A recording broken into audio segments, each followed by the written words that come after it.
حمدا كثيرا طيبا. بسم الله الرحمن الرحيم. رب اشرح لي صدري ويسر لي امري واحلل عقدة من لساني يفقهوا قولي.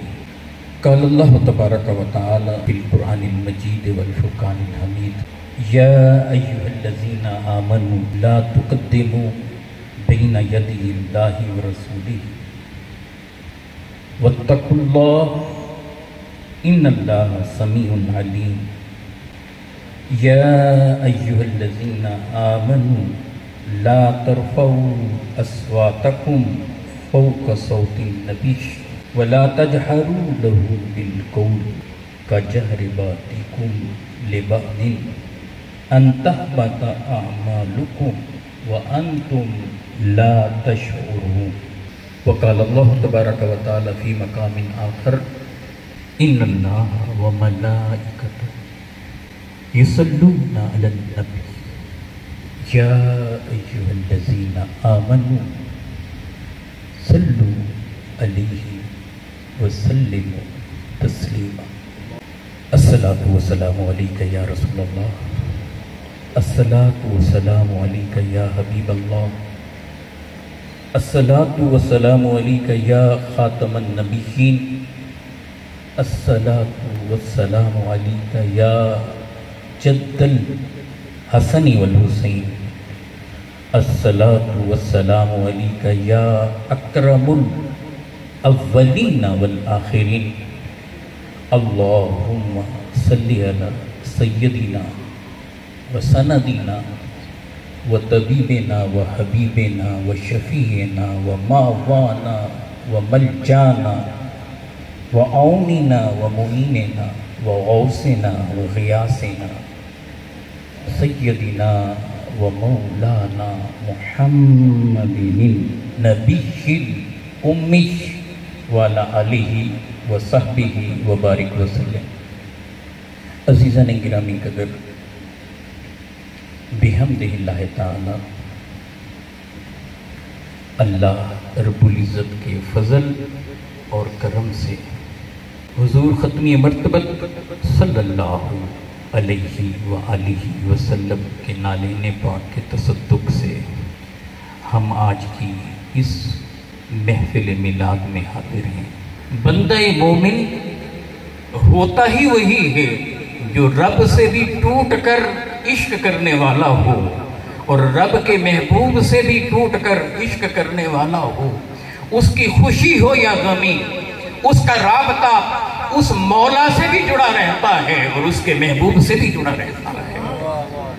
ارے اس کا اٹھنا بیٹھنا، اس کا چلنا پھرنا، اس کی زندگی کے شب و روز، ارے اس کے اندر باقی چیزوں کا گزر بعد میں ہوتا ہے، پہلے وہاں مولا کا گزر ہوتا ہے، یہ اس کے محبوب کا گزر ہوتا ہے. سو آج کی اس بزم کا آغاز اللہ سبحانہ وتعالی کے ذکر سے اور اس کے محبوب مکرم صلی اللہ علیہ وآلہ وسلم کے ذکر سے، کہ یہ وہ ذکر کہ جو رب العالمین کا بھی ذکر ہے، اس کے محبوب کا بھی ذکر ہے. قرآن بولتا ہے وَرَفَعْنَا لَكَ ذِكْرَكَ. اللہ سبحانہ وتعالی یہ نہیں فرما رہے کہ اے حبیب صلی اللہ علیہ وآلہ وسلم ہم نے آپ کے ذکر کو بلند کیا. یوں بھی نہیں فرما رہے کہ اے حبیب ہم نے آپ کا ذکر کیا، بلکہ جب اپنے محبوب کا رب نے ذکر کیا تو اس انداز سے کیا کہ کائنات میں اس طرح کا ذکر پھر کسی کا نہ ہوا، نہ اس سے پہلے ہوا ایسا ذکر، نہ اس کے بعد میں ہوگا. ارے اسے اتنا منفرد بنایا یوں بول کر وَرَفَعْنَا لَكَ ذِكْرَكَ. اے میرے محبوب ہم آپ کا ذکر کرتے ہیں، صرف ذکر نہیں بلکہ آپ کے ذکر کو بلند کرتے ہیں. صرف بلند ہی نہیں کرتے بلکہ میرے محبوب محبت یہ ہے آپ سے، عشق یہ ہے آپ سے کہ ذکر آپ کا ہے، اب اسے بلند کرنا ہے. مگر ہم آپ کا ذکر کر کے اس ذکر کو بلند کر سکتے تھے، لیکن نہیں، ہم یوں بتاتے ہیں اپنی مخلوق کو، اے میرے محبوب ہم آپ کے ذکر کو بلند کرتے ہیں، تو حبیب کیوں کرتے ہیں؟ یا محبوب لکا تیری وجہ سے، تیری خاطر ہم تیرے ذکر کو بلند سے بلند تر کیے، جس کی خاطر اس بزم کو بنایا، ان کی خاطر ان کے ذکر کو اللہ سبحانہ و تعالی مسلسل بلند کرتا چلا جا رہا ہے۔ اتنا بلند کر دیا ہے اس نے اپنے محبوب کے ذکر کو کہ مخلوق میں سے کسی کا ذکر اب اس بلندی کو پار نہیں۔ تو پھر ہم جب ان کا ذکر کرتے ہیں، اس محبوب کا ذکر کرتے ہیں، تو پھر کیا ہوتا ہے؟ تو پھر ہوتا یہ ہے کہ یہ تو وہ ذکر ہے جو آلریڈی بلند ہے، اتنا بلند ہے کہ اس ذکر کی بلندی کو کوئی بلندی نہیں پہنچ سکتی مخلوق میں سے اس ذکر کو، کہ ادھر اس کا ذکر ہے اور ادھر اس کے محبوب کا ذکر ہے۔ سو پھر مخلوق کو کیا ملے گا جو پھر اس کے حبیب کا ذکر کرے گا، اس کا تذکرہ کرے گا؟ اسے کہا کہ اب جو میرے محبوب کا ذکر کرے گا، اس ذکر کے اندر آئے گا، اب یہ کہ اس کا ذکر تو پہلے سے ہی بلند تھا، اب ہوگا یہ کہ اللہ سبحانہ و تعالیٰ اس ذکر کرنے والے کو اور اس ذکر میں شریک ہونے والے کو، اس کو بلند سے بلند کر دے، اور پھر ان پر اپنی رحمتوں اور برکتوں کے دروازوں کو کھول دیا جائے۔ اس وقت جس موضوع پر مختصراً کچھ کلمات یہ کہ نبی اکرم صلی اللہ علیہ وآلہ وسلم کی محبت اور نبی اکرم صلی اللہ علیہ وآلہ وسلم کا ادب یہ اصل ایمان ہے۔ یعنی ایمان کا جو بنیادی تصور یہ ہے کہ حضور علیہ السلام سے بے تحاشا محبت اور حضور ختم مرتبت صلی اللہ علیہ وآلہ وسلم کا بے تحاشا ادب۔ اب اسے آپ اندازہ کریں کہ اللہ خالق کون و مکان ہے، مگر خالق کے کونوں مکان ہو کر، ہر چیز کا مالک ہو کر، اللہ سبحانہ و تعالیٰ اس نقطے کو کہ میرے محبوب کی جو محبت ہے اور میرے محبوب کا جو ادب ہے، اس نقطے کو خالق کے کونوں مکان ہو کر اپنے آخری صحیفہ انقلاب میں مخلوق کو خود سمجھاتا ہے کہ میرے محبوب کی بارگاہ کے ایٹیکیٹس کیا ہیں۔ قرآن مجید کا اگر آپ مطالعہ کر لیں تو انسان دنگ رہ جاتا ہے کہ اللہ خالق کے کونوں مکان ہو کر اپنے محبوب کا ادب سکھا رہا ہے۔ سب کا ادب کرو، والدین کا ادب کرو، ان کی بارگاہ میں اف نہ کرنا، کس بلندی پر رکھا ہے، ان کا ادب کرو، ان کے سامنے اف تک نہ کہنا، جھکے رہنا۔ حتیٰ کہ اسلام اتنا عظیم دین ہے، ہر بڑے کا ادب سکھاتا ہے، ہر چھوٹے کے لیے شفقت کو پھیلاتا ہے، اور یہ بھی نہیں دیکھتا کہ سامنے والا یہ بلیور ہے کہ نان بلیور، مسلم ہے کہ نان مسلم، ماننے والا ہے کہ انکار کرنے والا۔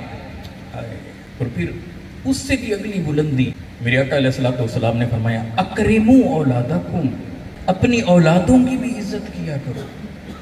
کس طرح سے اسلام احترام کو پھیلا رہا ہے، احترام انسانیت کا درس دے رہا ہے۔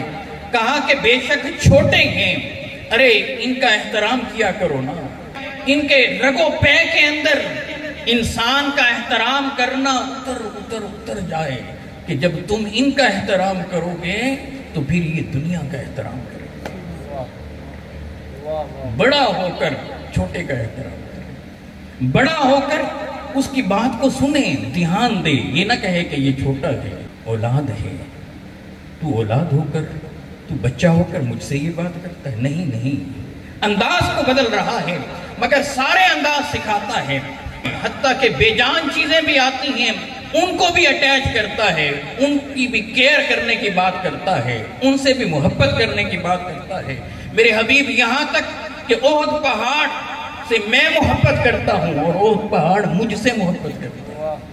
مگر یہاں جو نقطہ اس وقت سمجھانا چاہتا ہوں، مخلوق کے ادب کے حوالے سے جس بھی حوالے کو لیں اسلام سب حوالے عطا ہی اسلام کرتا ہے، مگر جب ذات مصطفیٰ کا معاملہ آتا ہے تو اب قرآن کے انداز دیکھیں، انداز بدل جائیں گے، قرآن کے زاویے دیکھیں، زاویے بدل جائیں گے، ورق پلٹیں گے تو ہر ورق سے آپ کو مصطفیٰ کے ادب اور محبت کا ایسا سبق ملے گا کہ مخلوق میں ویسا ادب اور ویسی محبت کسی کے لیے قرآن کہتا ہے وَتُعَزِّرُوهُ وَتُوَقِّرُوهُ، یہ میرے محبوب ہیں، ان کی صرف عزت نہیں کرنی، ان کی صرف تکریم نہیں کرنی، بلکہ فرماتا ہے کہ حد سے بڑھ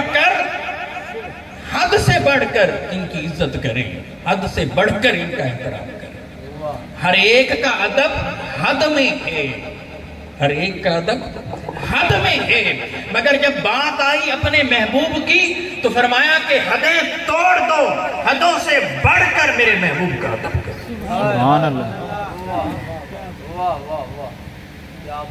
وَتُعَزِّرُوهُ، تعزیر مبالغے کا صیغہ ہے، حد میں رہ کر نہیں، حد سے بڑھ کر۔ اب یہاں یہ نکتہ پھر میرے محبوب نے پھر سمجھایا ہے کہ حد سے بڑھ کر پھر کیسے محبوب کا ادب کرنا ہے۔ یہ نشستیں جو ہوتی ہیں، محافل میلاد جو ہیں، یہ دراصل جہاں آقا علیہ السلام کے ساتھ عشق اور محبت کا اظہار ہے، عشق اور محبت کا والہانہ پن ہے، وہاں یہی محافل اصلاً ہمارے لیے تربیت کا ذریعہ ہے، شعور پھیلانے کا ذریعہ ہے، یہاں پر دین کو سیکھنے کا ذریعہ ہے، اور یہاں کا سب سے بڑا فیضان میلاد مصطفیٰ علیہ السلام کا سب سے بڑا فیض یہ ہے کہ آپ آقا علیہ السلام کی ولادت اور میلاد کی محافل میں آئیں اور آ کر پھر مصطفیٰ علیہ السلام کی تعلیمات میں سے کچھ سیکھ کر جائیں کہ پھر موت تک ایک تو وہ چیز بھولے نہ، اور دوسرا یہ کہ زندگی بدل جائے۔ پہلے اگر ہم ویسے نہ تھے تو اس مجلس سے اٹھنے کے بعد ویسے ہو جائیں جیسے مولا دیکھنا چاہتا ہے، جیسے اس کا محبوب۔ سبحان اللہ۔ اگر یہ ہمارے اندر یہ تغیر نہیں آتا، یہ تبدل نہیں آتا، تو پھر سمجھ لیں کہ ہم محفل میں تو آتے ہیں بائی پروڈکٹ، وہ تو ہم لے رہے ہیں مگر پروڈکٹ نہیں لے رہے، اجر اور ثواب تو لے کر چلے ہیں، مگر وہ جو انسان اور اس کی سیرت اور اس کی شخصیت اور اس کے کریکٹر کو جو بدلنا تھا، اسے ہم وہیں کہیں بھول کر پھر پہلے جیسے واپس آ گئے۔ نکتہ آپ کو صحیح بخاری کی روایت، حضور ختمی مرتبت علیہ السلام تشریف فرما ہے، میرے آقا علیہ السلام اپنے گیسو مبارک کو ترشوا رہے ہیں، بال مبارک کٹوا رہے ہیں، اور جس وقت حضور ختمی مرتبت علیہ السلام بال کٹوا رہے ہیں، حضور یوں تشریف فرما ہیں، اور حجام جو ہے وہ آقا علیہ السلام کے گرد گھوم رہا ہے کہ ابھی ادھر سے کاٹنے ہیں، اب ادھر سے کاٹنے ہیں، اب ادھر سے کاٹنے ہیں، اب ادھر سے کاٹنے ہیں، اب ادھر۔ اب ظاہر ہے اس نے آقا کے گرد گھومنا ہے، اور صحابہ عشق رسول صلی اللہ علیہ وآلہ وسلم کے پیکر، اب ذرا دیکھیں عشق کے پیکران کا عالم کیا ہے۔ حضور علیہ السلام سے محبت حد کے اندر ہے کہ باہر ہے۔ صحابہ کیا کر رہے ہیں؟ ادھر آقا علیہ السلام گیسوئے مبارک ترشوا رہی ہیں، بال مبارک کٹوا رہی ہیں، اور حجام میرے آقا کے گرد گھوم رہا ہے۔ اس حجام کے گرد صحابہ ساتھ ساتھ گھوم رہے ہیں، اور گھوم کیسے رہے ہیں؟ ہتھیلیاں یوں ہیں اور پھر یوں چل رہے ہیں، اور ان ہتھیلیوں پر وہ جو میرے آقا کے منہ مبارک وہ ان ہتھیلیوں پر آتے تھے، ایک بال مبارک بھی ایسا نہ تھا کہ جو زمین پر گرتا ہو۔ جس صحابی نے اس روایت کو بیان کیا، اور امام بخاری رحمہ اللہ تعالی علیہ نے اس روایت کو اپنی کتاب کے اندر درج کیا، ذرا اس کے لفظ دیکھیں، فرماتے ہیں وَالْحَلَّاقُ يَحْلِقُهُ وَعَطَافَ بِهِ أَصْحَابُهُ وَعَطَافَ بِهِ أَصْحَابُهُ۔ ارے حجام مصطفیٰ کے گرد گھومتا تھا، اور حضور کے شاک میرے حضور کے گرد گھومتے تھے، اور لفظ دیکھیں وَعَطَافَ بِهِ أَصْحَابُهُ وَعَطَافَ بِهِ أَصْحَابُهُ۔ صحابہ گویا حضور کا طواف کر رہے تھے، وَعَطَافَ بِهِ أَصْحَابُهُ۔ صحیح بخاری صحیح سند کے ساتھ یہ روایت. اب مرکز دیکھیں. اب میں یہ پوچھنا چاہتا ہوں کہ کسی کے بال کٹتے آپ نے بھی دیکھے ہوں گے. کبھی آپ نے بھی دیکھا کہ ان کے ارد گرد کوئی اس طرح سے ہتھیلیوں کو لیے کھڑا ہو اور ان ہتھیلیوں پر بالوں کو لے رہا ہو, اور پھر صرف بالوں کو لے نہ رہا ہو بلکہ ان کے گرد ایسے والہانہ پن میں جھومتا جھومتا گھومتا گھومتا گھومتا چلا جا رہا ہو. اور صحابی رسول جب اس روایت کو بیان کریں تو بیان بھی اس طرح سے کریں. وَأَطَافَ بِهِ أَصْحَابُهُ, میں نے منظر دیکھا, مصطفیٰ علیہ السلام بال ترشوا رہے تھے اور صحابہ میرے مصطفیٰ کے گرد طواف کرتے ہوئے جا رہے. تو اب ذرا دیکھیں کہ یہ ادب جو ہے یہ ادب حد میں ہے یا حد سے بڑھ کر ہے؟ یہ حد سے بڑھ کر. اسی صحیح بخاری کے اندر اور دیگر کتب حدیث کے اندر کہ جس گھڑی میرے آقا علیہ السلام وضو فرماتے تھے تو صحابہ جو ہے ہاتھ ایسے نیچے کر لیتے تھے اور وضو کے پانی کو زمین پر گرنے نہ دیتے تھے حدیبیہ کے مقام پر. مگر منظر کشی جہاں کی گئی بخاری اور مسلم کی روایات اٹھا کر دیکھیے, ایسے نیچے نہیں گرنے دیتے تھے. اور پھر کیا ہوتا تھا, جن کے ہاتھوں پر پانی پڑ جاتا سو پڑ جاتا, اور جنہیں پیچھے سے پانی نہ ملتا تھا وہ کیا کرتے تھے, جن کے ہاتھوں پر پانی تھا ان کے ہاتھوں پر یوں ہاتھ ملتے اور ہاتھ مل کے یوں چہرے پر ملتے اور سینے پر ملتے, جسم پر ملتے. اب مجھے بتائیں کہ یہ محبت اور ادب کا یہ انداز یہ حد میں ہے کہ حد سے بڑھ کر. بس یہاں نہ رکیں, ایک مثال اور دے کر بات کو آگے لے کر بڑھتا ہوں. ابھی تک تو بال کٹوانے کی بات تھی, آقا علیہ السلام بال کٹوائے. ابھی تک تو وضو کا بچا ہوا پانی ہے, مستعمل پانی میرے آقا بدن اقدس سے مس کر کر جو آ رہا تھا. ابھی تو اس کی بات تھی. ارے آگے بڑھیں, میرے آقا علیہ السلام لعاب دہن پھینکتے. آقا کا تھوک مبارک لعاب دہن پھینکتے. صحابہ عشق کا پیکر اس لعاب دہن کو زمین پر گرنے نہ دیتے, اپنے ہاتھوں پر لیتے تھے, اپنے ہاتھوں پر لے کر اپنے چہرے پر ملتے اور سینے پر ملتے تھے. اور یہ عمل میرے مصطفیٰ تکتے تھے مگر منع نہ کرتے تھے. اب میں پوچھنا چاہتا ہوں, اس طرح کا ادب اور اس طرح کی محبت کیا یہ حد میں ہے یا حد سے بڑھ کر ہے؟ سبحان اللہ. قرآن اور حدیث کے فہم کو پارشلی کبھی بھی نہ لیں, اسے بائی پارٹ نہ لیں, اجزاء میں نہ تقسیم کریں, پہلے تو منقسم نہ کریں. دین کو ویسے کا ویسا لے لیں جیسے میرے محبوب نے دیا صلی اللہ علیہ وسلم. اپنی خواہشات کو پیچھے پھینک دیں, اپنے علم کو پیچھے پھینک دیں, اپنی ریسرچ کو پیچھے پھینک دیں, اپنی تحقیق کو پیچھے پھینک دیں, اپنے فہم کو پیچھے پھینک دیں, اپنے شعور کو پیچھے پھینک دیں, اپنے ادراک کو پیچھے پھینک دیں, اپنے تصورات کو پیچھے پھینک دیں, اپنے نظریات کو پیچھے پھینک کر مصطفیٰ کے قدموں میں آ جائیں. وہاں سے جو کچھ ملے اسے سینے سے بٹا دیں. سبحان اللہ. اس لیے یہ عشق اور محبت کی بات, یہ ادب کی بات یہ اس لیے ہے کہ قرآن اس کا حکم دے رہا ہے اور یہ ایمان کی بنیاد ہے. بنیاد اس سے ہٹیں گے تو بنیاد جاتی رہے گی, اوپر جو بھی عمارت بنا لیں گے وہ پائیدار نہ ہوگی.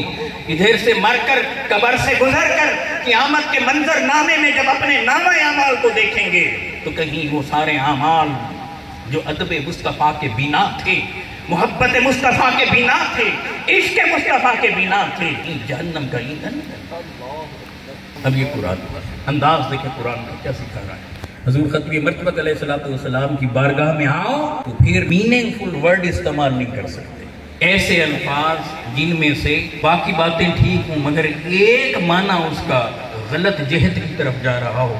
اللہ سبحانہ و تعالیٰ خود سکھا رہا ہے میرے محبوب کی بارگاہ میں ایسے الفاظ بھی نہ بولو, ایسے الفاظ بھی نہ بولو جن میں سے غیر اگر آئیں تو کوئی منفی کرینہ نکال دیں. سورہ البقرہ فرمایا لا تقولوا راعنا وقولوا انظرنا واسمعوا وللکافرین عذاب الیم. کچھ لوگ حضور کی بارگاہ میں آتے تو آتے آقا کی نشست, وہاں پر بعض کو کوئی بات اگر سمجھ نہ آتی تو صحابہ کرام آقا علیہ السلام کی بارگاہ میں بیٹھے ہوتے تو یہ نہ کہتے تھے کہ یا رسول اللہ آپ کی بات سمجھ میں نہیں آئی, کیونکہ میرے محبوب کی کوئی بات ایسی ہے ہی نہیں کہ جو سمجھ میں نہ آئے. یہ بات کہتے ہی نہ تھے. کہ یا رسول اللہ آپ کی بات ہی نہیں سمجھ آئی؟ نہیں، پیکر ادب تھے. یہی تو مقام ہے کہ جو سب سے بلند کر گیا اہل بیت اطہار کو. یہی تو وہ پہلو ہے کہ جو صحابہ کرام کو بلند کر گیا. اللہ نے ان کے لیے ایوارڈ جاری کر دیا، رضی اللہ تعالی عنہ ورضوا عنہ.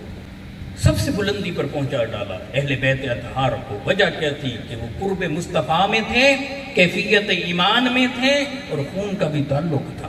اور ادھر صحابہ کو اس بلندی پر رکھا کہ وہ صحبت مصطفیٰ میں تھے اور حالت ایمان میں تھے اور پیکر ادب تھے.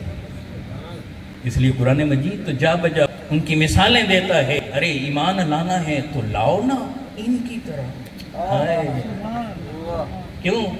کیوں یہ پیکر عشق ہیں، یہ پیکر محبت ہیں، یہ پیکر ادب ہیں. دیکھتے نہیں کہ رب کے احکامات کی تعمیل کیسے کرتے ہیں. تو اب وہ آ کر یہ نہیں کہتے تھے کہ یا رسول اللہ آپ کی بات نہیں سمجھ میں. تو کیا کہتے تھے؟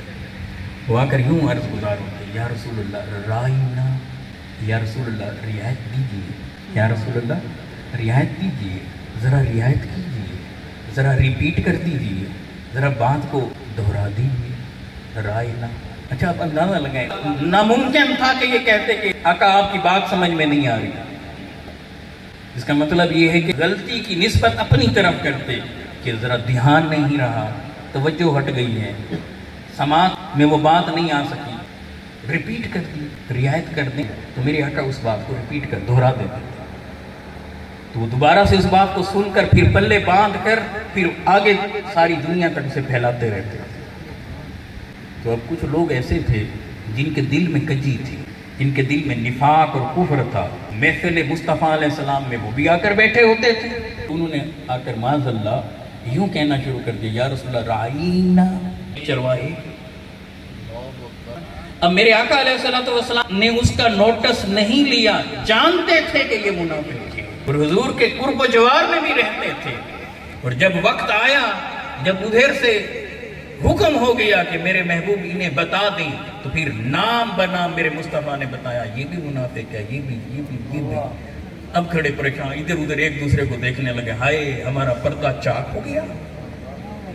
مگر ہر وقت یہ معاملہ نہیں کرتے تھے. کریم بھی تو تھے نا، کرم بھی تو ساری کائنات میں میرے مصطفیٰ کا پھیلا ہوا ہے. رحیم بھی تو تھے، رحمت بھی میرے مصطفیٰ کی پھیلی، تو اس لیے اگنور کر جاتے. مگر جب انہوں نے اس طرح کی گفتگو کرنا شروع کی، میرے مصطفیٰ اگنور کر گئے، رب نے اگنور نہ کیا. میرے مصطفیٰ نے نظر انداز کر دیا کہ کجی ہے نا ان کے دلوں میں، نفاق ہے نا ان کے دلوں میں، تو ان سے کیا، ان سے بات کرنی. میرے رب نے مگر اس کا نوٹس لے کر رب تعالیٰ نے بات اب ان سے نہیں کی جنہوں نے آ کر بے ادبی کی. بے ادبوں سے میرے رب نے بات کرنا گوارا نہ کی. اب انہیں نہیں کہا کہ میرے محبوب کی محفل میں آتے ہو تو یہ لفظ نہ بولا کرو، وہ لفظ بولا کرو. انہیں نہیں کہا. مخاطب کیا تو کنہیں کیا؟ اہل عشق کو. مخاطب کیا تو اہل محبت کو. مخاطب کیا تو اہل ایمان کو. رب بولا یا ایھا الذین آمنوا لا تقولوا رائنا وقولوا انظرنا. میرے محبوب کی بارگاہ میں آنے والے مومنوں، میرے محبوب کی بارگاہ میں آنے والے ایمان والوں، میرے محبوب کی بارگاہ میں آنے والے عاشقوں، سنو، نیکسٹ ٹائم تم نے رائنا نہیں کہنا، تم نے یوں کہنا ہے انظرنا یا رسول اللہ. یہی اس آیت کی تعبیر ہے، انظر حالنا یا رسول. اب میں اس کی جانب جانا نہیں چاہتا، وقت بڑھتا ہے. یہ اس آیت کی تشریح ہے، تعبیر ہے، تفسیر ہے. اور اہل محبت کی نعتیں جو ہیں وہ ہیں ہی عشق مصطفیٰ سے لبریز، ادب مصطفیٰ سے لبریز، اور قرآنی فہم پر مبنی یا پھر نبوی فہم پر مبنی. تو اب اللہ سبحانہ وتعالی آداب سکھا رہا ہے، اور آداب بھی نہیں سکھا رہا، الفاظ بھی سکھا رہا ہے. میرے محبوب کی بارگاہ میں جانا تو یوں نہ کہنا کہ یا رسول اللہ رعایت کیجیے، یوں کہنا کہ یا رسول اللہ نظر کرم کیجیے. انظرنا، ہم پر بھی نگاہ ڈالیں یا رسول اللہ، ہم بھی تو آپ کے قدموں میں پڑیں. یہ قرآن ہے، یہ قرآن ہے. اور پھر یہ کہہ کر انظرنا یا رسول اللہ پہلے تکیے نا، جب آپ کی نگاہ کرم ہم پر پڑے گی تو پھر فرمایا واسمعوا، سننے کی بات بعد میں کی، دیکھنے کی بات پہلے کی، کہ جس پر نگاہ مصطفیٰ پڑ گئی اور محبت سے پڑ گئی بس اس کا بیڑا پار۔ یہ قرآن ہے۔ اور پھر ان لوگوں کے لیے کیا کہا وَلِلْكَافِرِينَ عَذَابٌ أَلِيمٌ، اور جو انکار کرنے والے ہیں، کفار ہیں، ان کے لیے تو درد دینے والا عذاب ہے۔ گویا جس نے ادب نہ کیا مصطفیٰ علیہ السلام کا، اس کے لیے درد دینے والا عذاب ہے، اور جو ادب سے محروم رہا وہ کفر میں رہا، جو کفر میں رہا وہ عذاب میں رہا، اسے محض عذاب نہیں دیا جائے گا بلکہ دردناک عذاب۔ اور یہ سورہ حجرات کی جو سے ایک زاویہ گفتگو کو سمیٹتے ہیں۔ اب یہ قرآن ہے، قرآن کا انداز دیکھیے، اپنے محبوب کی بارگاہ کے آداب کیسے سکھاتا ہے۔ فرمایا کہ لا تقدموا بین یدی اللہ ورسولہ، اللہ پر پہل نہ کرو اور رسول پر پہل نہ کرو۔ سبحان اللہ۔ تو پہل انہوں نے کس پر کی تھی؟ پہل تو کی تھی مصطفیٰ علیہ السلام پر۔ بعض نے، ابھی میرے آقا نے روزہ نہ رکھا تھا، انہوں نے آقا سے پہلے روزہ رکھ لیا تو حضور پر پہل ہوئی۔ ابھی میرے آقا نے قربانی کا جانور نہیں ذبح کیا ہوا تھا، انہوں نے حضور علیہ السلام کے ذبح کرنے سے پہلے جانور ذبح کر لیا۔ اب اللہ کو ان کی یہ ادا اتنی ناپسند ہوئی کہ قرآن کی آیات اتار دیں، قرآن کے بول بنا کر قیامت تک کے لیے اہل ایمان کے لیے گائیڈ لائن دے دی۔ کیا؟ کہ میرے حبیب پر پہل کرنا اصل میں اللہ پر پہل کرنا۔ لا تقدموا بین یدی اللہ ورسولہ۔ اور یہ کہہ کر کیا فرمایا؟ واتقوا اللہ، اور اللہ سے ڈرتے رہو۔ یہ فرما کر ان اللہ سمیع علیم، یقین جو تم کر رہے ہو اللہ کے نالج میں ہے، اللہ کے علم میں ہے، اللہ تمہاری گفتگو کو بھی سن رہا ہے کہ تم کیا کیا گفتگو کرتے ہو۔ بے شک۔ یہ بول کر پھر فرمایا جا رہا ہے۔ اب اس آیت کو دیکھیے گا، یا ایھا الذین آمنوا لا ترفعوا اصواتکم فوق صوت النبی، اے اہل ایمان، نبی صلی اللہ علیہ وآلہ وسلم کی آواز پر اپنی آوازوں کو بلند نہ کرنا۔ اب اندازہ کیجئے ادب کے اس مقام کو دیکھیے کہ آقا علیہ السلام کی آواز پر اپنی آوازوں کو بلند نہ کرنا، اور پھر فرمایا کہ انہیں اس طرح سے بھی نہ پکارا کرو جیسے ایک دوسرے کو پکارتے۔ ہمیں تو کوئی ایسے ہی پکارے گا جیسے دوسروں کو پکارا جاتا ہے، کیونکہ ہم تو ایک دوسرے کی طرح ہیں، مگر میرے مصطفیٰ تو بے مثل و بے مثال ہیں۔ ان کے لیے فرمایا جا رہا ہے کہ یہ میرے محبوب بے مثل و بے مثال ہیں، انہیں دوسروں کی طرح نہ پکارا کرو، انہیں اس طرح سے نہ پکارا کرو جیسے تم ایک دوسرے سے مخاطب ہوتے ہو۔ اس کو روک دیا۔ آپ اندازہ کیجئے کہ ادب کس طرح سے اللہ سبحانہ و تعالیٰ قرآن مجید کی آیات بنا کر سمجھا رہا ہے۔ جب یہ آیات آ گئیں تو اس کے بعد صحابہ کرام کے معمولات بدل گئے۔ بارگاہ مصطفیٰ میں حاضر ہوتے تو یوں ہوتے خاموش۔ ایک صحابی کہتے ہیں، سیدنا اسامہ رضی اللہ تعالیٰ سیاہ ستہ میں یہ حدیث ہے، وہ کہتے ہیں کہ میں آقا علیہ السلام کی بارگاہ میں گیا، صحابہ کرام یوں مؤدب بیٹھے تھے، یوں خاموشی سے بیٹھے تھے، گویا کہ ان کے سروں پر پرندے بیٹھے ہو۔ یعنی انہوں نے انہیں خشک تنے سمجھا، حضور کی مجلس میں بیٹھے ہوئے ہیں اور انہوں نے سمجھا کہ یہ خشک تنے ہیں، ٹہنیاں ہیں، اور ان سروں پر آ کر وہ بیٹھے ہوئے ہیں، اس طرح سے موتے بیٹھے۔ اور پھر یہاں تک عالم ہو گیا، جب یہ آیات اتریں تو یہاں تک عالم ہو گیا کہ جب حضور کی بارگاہ میں گفتگو کرتے تو اتنا دھیما پن ہوتا کہ ساتھ والوں کو سنائی بھی نہ دیتا، اور جب آقا کے گھر جاتے تو ایسے ناک کرنا پڑتا، در سے ناک نہیں کرتے تھے بلکہ ناخنوں سے ایسے دھیرے دھیرے اسے بجاتے، کہیں آواز بلند نہ۔ ادب کا، اور صرف یہ نہیں تھا کہ حضور کی زندگی میں یہ، جب میرے آقا علیہ السلام کا وصال ہوا تو وصال کے بعد قیامت تک کے لیے بھی یہی احکامات ہیں اس شخص کے لیے جو مسجد نبوی میں جائے اور گنبد خضرا کے سامنے کھڑے ہو کر مصطفیٰ علیہ السلام کی بارگاہ میں حاضری دے، وہ اپنی آواز آج بھی بلند کر نہیں سکتا۔ ابو جعفر منصور مسجد نبوی میں آیا، امام مالک رحمہ اللہ تعالیٰ علیہ وہاں پر موجود تھے، امام مالک سے بات کرنے لگا، آواز اس کی اونچی ہو گئی، بادشاہ تھا۔ امام مالک رحمۃ اللہ علیہ نے یہ نہیں دیکھا کہ خلیفہ سامنے آیا کھڑا ہے، وہیں انہیں روک دیا، ٹوک دیا، کہا کہ تمہیں معلوم نہیں کہ آقا علیہ الصلوۃ والسلام کی بارگاہ میں کھڑے ہو، یہاں اونچی آواز سے بات بھی نہیں، امام مالک، اور خود ان کا عالم یہ تھا، بڑے بڑے ایسے لوگ اکابرین، صحابہ کرام، تابعین، تبع تابعین میں سے ایسے لوگ وہ گزرے. صرف یہاں تک معاملہ نہیں ہے کہ حضور علیہ الصلوۃ والسلام کی زندگانی کے اندر ان کا یہ عالم تھا، بلکہ آقا علیہ الصلوۃ والسلام کے وصال کے بعد بھی ان کے ادب کا عالم یہ ہوتا تھا جیسے مصطفیٰ علیہ السلام کے سامنے بیٹھے. سبحان اللہ. امام مالک رحمہ اللہ علیہ کے سامنے اگر کوئی آ جاتا تھا، ان سے کوئی بات پوچھتا تو وہ پوچھتے تھے کہ آپ نے مسئلہ پوچھنا ہے یا حدیث سننی ہے. اگر تو وہ کہتا مسئلہ بتا دیں تو وہ مسئلہ سمجھا دیتے، اور اگر وہ کہتا کہ میں نے آقا علیہ السلام کی حدیث سننی ہے تو اب سنیے. ان کے عشق کا عالم دیکھیے. عشق کا عالم یہ تھا کہ امام مالک جاتے غسل کرتے، وضو کرتے، سوٹ چینج کرتے، پرفیوم لگاتے، پھر آ کر مسند پر بیٹھتے، تخت نشین ہوتے، اور پھر آقا علیہ الصلوۃ والسلام کی حدیث کو بیان کرتے. اور جس گھڑی حضور علیہ الصلوۃ والسلام کی حدیث کو بیان کر رہے ہوتے، ادب کا یہ عالم ہوتا تھا، ادب کا یہ عالم کہ ایک نشست میں امام مالک بیٹھے ہیں اور آقا علیہ الصلوۃ والسلام کی حدیث کو بیان کر رہے ہیں. نیچے پاؤں کے قریب ایک بچھو آ گیا اور بچھو نے ڈسنا شروع کیا.